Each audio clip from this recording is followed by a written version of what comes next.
Hey guys, welcome back to our YouTube channel, Mastering the Wedding Photography Biz. I'm Hunter. And I'm Sarah. And in today's video, we are going to talk about how photographers can build out a list of the best photo shoot locations in their area that are going to allow them to both get great images, but also make their clients feel like they're getting a really great and curated experience. So if you feel like you just really never know what to do when clients are asking you for location suggestions, watch this all the way through. We'll give you some ideas. So the first step in building a list of the very best photo shoot locations in your area is doing a bunch of research. Now, start by making a list of 20 or 30 or even 40 local spots that could potentially be good photo shoot locations. And so I would look up public parks, local university campuses, cute downtown areas, local wineries, farms, agritourism spots, even local wedding venues, as well as you can even try just Googling engagement photo shoot and then the name of your city/county and see what other photographers in your area have done, and basically just get a lot of ideas. The goal here is to cast an extremely, as wide a net as possible, knowing that you are going to narrow that list down, but to start, keep this list huge, keep it big, and don't let any ideas seem like too crazy or too out there, because you never know what your clients and you are going to end up loving. Then, once you've got your list, start by doing a little bit of research and making sure that the locations are at least somewhat feasible for each one, right? And so if they have a website, go to it and see if you can find anything on their websites about photo shoot rules. And if you can't find anything on the site about the rules, then, give them a call on the phone and basically just ask them whether or not they allow photography, and if so, if they have any specific rules or fees associated with photo shoots. Now, logistically speaking, there are a few things that make a spot great for photography other than the location and the light itself. The first is ease of scheduling. It'll be best if you can just show up to the location unannounced at any time and just shoot whenever you want, like you can with a lot of local parks. But somewhere that requires advanced planning, it's not disqualified as long as the scheduling isn't just a huge headache for you. Now, the second thing is the availability of that space. Now, as natural light photographers, we're going to do 99% of our engagement sessions and other portrait work outdoors and during golden hour. And by the way, we have a whole video on why we basically only shoot during that time of day. If you are interested, the link is above. So, obviously, if a location is only available for photo shoots until they close at 5 p.m., then it is basically useless to you from early March through mid-November when daylight savings time is in effect, and sunsets basically are anywhere from 7 p.m. to 9 p.m. Or at least that's the case for us here on the East Coast of the US. But right off the bat, just researching those two things should help you start to narrow your list down a little bit. And you're going to cross a handful of things off right away just because of their hours. Then, as you continue, or as you contact each place about their photography rules, you'll probably hear something like 50% of places will just be like, yeah, sure, whatever, do whatever you want. Maybe tag us on Instagram if you post the photos, or don't bother our other guests who are using the space. And then another 30% might say something like, yeah, great, no problem. Here's our session fee and the rules for the location. And then we'll guess probably another 20% are going to say something like, hey, no photography allowed at all. But no matter what, make sure you do your research in advance. The last thing that you want is to assume it's okay or have the attitude I'll just ask for forgiveness if I'm busted, and then get kicked out of a venue in the middle of a session in front of your clients. That would be rough. So once you've actually done all this initial research, you should have narrowed your locations down to a much more manageable list than what you started with, and now it's actually time to try each of them out in person. Of course, if you feel pretty confident that the spot is just going to be fantastic, and if you can get a paying couple to take a chance with you at a new location, that's awesome.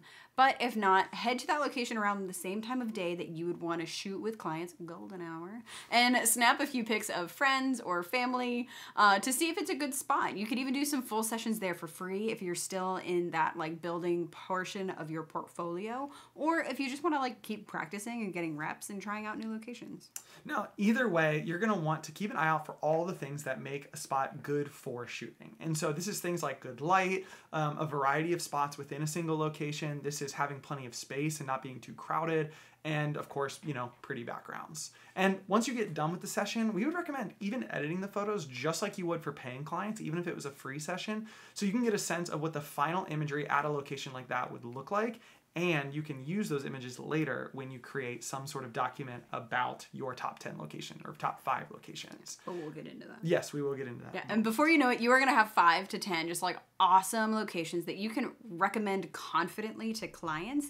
Just make sure that if any of your locations require like fees for access or they're far enough away that you'd ask for a travel fee, that on that list you also have like 1 or 2 locations that are free as well. Now, speaking of travel fees and venue fees for portrait photographers, we actually have a video about each of those subjects. And if you want to click either of the links above, if you're interested in hearing about our philosophy when it comes to bringing paying clients to locations that either have an associated fee in order to shoot there or are far enough away that we're going to ask for a travel fee just to compensate ourselves. Now, once you have checked out all, or at least like most of the locations that survived to step 2, it's time to put together your final list. So keep in mind, not only is creating this list going to make your life just a lot easier when clients reach out to you asking about, oh, hey, where should we do our photo shoot? But having a list like this at your disposal, especially one that has a little bit of text and images about each location, is going to make you seem like a local expert and a super experienced photographer, even more so than you really are, or at least helping you display that you are the local expert. And at the end of the day, it's going to elevate your client's experience with you, and in their eyes, is going to make you seem even more valuable and make them even more glad that they hired you.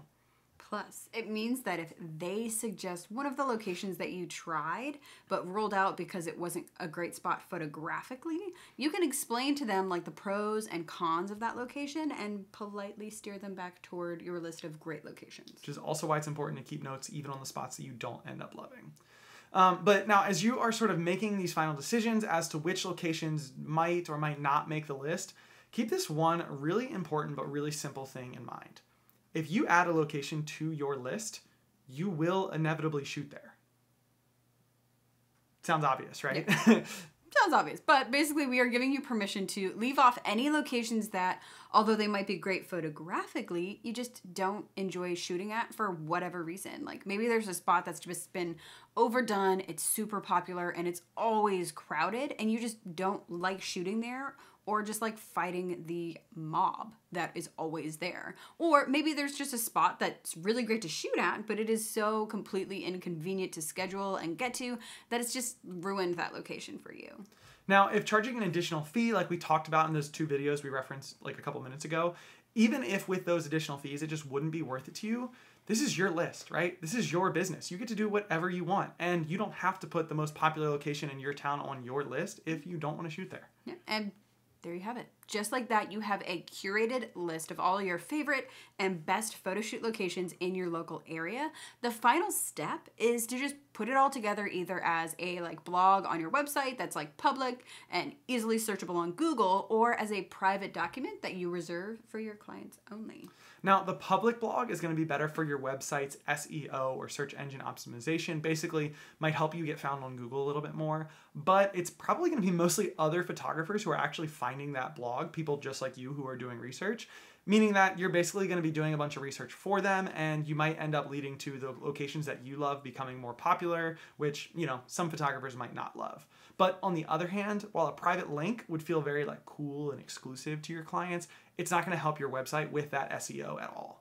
But we went through this process for the first time more than 5 years ago and still update our own like best engagement session locations blog every year or so as some of our past favorites change their hours or just like fall out of our preference, and as new locations become available around town.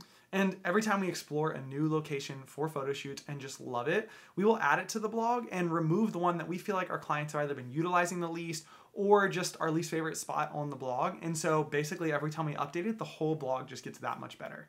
And now you can do the same. But that's it for this week. Guys, thank you for watching. If you want more great content and advice for learning to take better images and run a successful photography business, we'd really encourage you to join our Facebook community, Mastering the Wedding Photography Biz, with Hunter and Sarah. In that group, we are building a free community of other photographers who are also building their photography businesses and just helping each other out along the way. And of course, be sure to like, subscribe, and comment below if you have any questions, and to just help other photographers find us and to keep you updated when we drop new videos every week. Bye.